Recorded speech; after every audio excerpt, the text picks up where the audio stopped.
Assalamualaikum warahmatullahi wabarakatuh. Kami dari kelompok 6 dengan nama anggota Nafisa Rifdatul, Retno Nurus, Amelinda Devina, Agung Hendra, Regina Rahmat, dan Laila Natasha ingin mempresentasikan tentang karya tulis ilmiah. Di sini saya akan menjelaskan definisi karya tulis ilmiah. Yang pertama, menurut Eko Susilo M., karya tulis ilmiah adalah artikel yang diperoleh sesuai dengan sifat ilmiah dan didasarkan pada observasi, evaluasi, penelitian dalam bidang tertentu. Disusun menurut metode tertentu dengan sistematika penulisan bahasa bersantun dan isinya dapat dipertanggungjawabkan kebenarannya dan keilmiahannya. Dan yang kedua, menurut Dr. Andes Totokjuroto dan Dr. Bambang Supriyadi, pengertian karya ilmiah adalah serangkaian kegiatan penulisan yang berlandaskan pada hasil penelitian yang disusun secara sistematis mengikuti metodologi ilmiah, yang bertujuan untuk mendapatkan jawaban ilmiah dari suatu permasalahan. Perbedaan karya tulis ilmiah dan non-ilmiah. Karya tulis ilmiah dan non-ilmiah mempunyai ciri khas dan karakteristik masing-masing yang membuat keduanya berbeda. Karya tulis ilmiah merupakan tulisan yang berbasis ilmu pengetahuan dan dibuat oleh penulis atau peneliti dengan tujuan untuk memberikan fakta atau hasil penelitian yang dilakukan penulis. Dalam penulisannya, karangan ilmiah mesti menuruti sejumlah metode penulisan yang telah ditentukan. Karya tulis non-ilmiah merupakan tulisan yang mengungkapkan tentang pengalaman atau pengetahuan sang penulis yang bersifat fiktif dan subjektif. Karangan ini bisa berbentuk jenis-jenis puisi, jenis-jenis novel, jenis-jenis roman, jenis-jenis drama, macam-macam dongeng, atau macam-macam cerpen. Bentuk karya tulis ilmiah.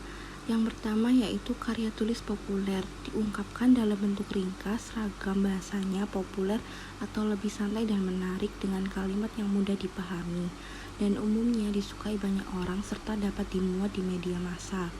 Contoh karya ilmiah populer bisa dalam bentuk artikel dan esai. Berdasarkan bahasanya, contoh karya ilmiah populer dalam bentuk artikel menggunakan bahasa jurnalistik, sedangkan esai menggunakan bahasa sastra.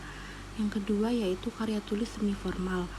Penulisannya mengikuti kaidah bentuk formal, namun penyajiannya lebih sederhana.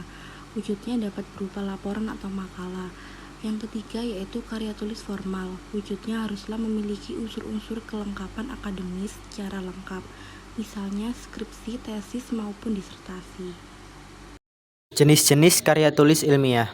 Berikut ini adalah jenis-jenis dari karya tulis ilmiah, seperti makalah, kertas kerja, skripsi, tesis, disertai, artikel, dan esai. Selanjutnya, saya akan menjelaskan tentang ciri-ciri karya tulis ilmiah. Yang pertama, yaitu ada sistematis, yaitu susunan teks dalam karya ilmiah harus dibuat tertentu. Yang kedua, ada logis, yaitu isi dan karya tulis ilmiah dapat dipahami dan dibenarkan oleh akal sehat. Yang ketiga, yaitu objektif. Pernyataan yang ada dalam karya tulis ilmiah didasarkan pada pandangan umum, bukan pandangan pribadi penulis. Yang keempat, yaitu faktual. Kebenaran karya tulis ilmiah didasarkan kepada kenyataan yang sesungguhnya dan tidak imajinatif. Selanjutnya, saya akan menjelaskan tentang karakteristik karya tulis ilmiah, yaitu ada 8 karakteristik karya tulis ilmiah. Yang pertama, yaitu objektif, kedua netral, ketiga sistematis, keempat logis, kelima tidak emotif, keenam efektif dan efisien, ketujuh menggunakan bahasa baku dan formal, kedelapan kaya informatif. Proses dan tahapan penulisan karya ilmiah. Yang pertama yaitu persiapan, yang kedua studi pustaka pendukung, ketiga membuat draft, 4 merevisi, 5 menyunting, 6 mempublikasikan. Sistematika karya tulis ilmiah.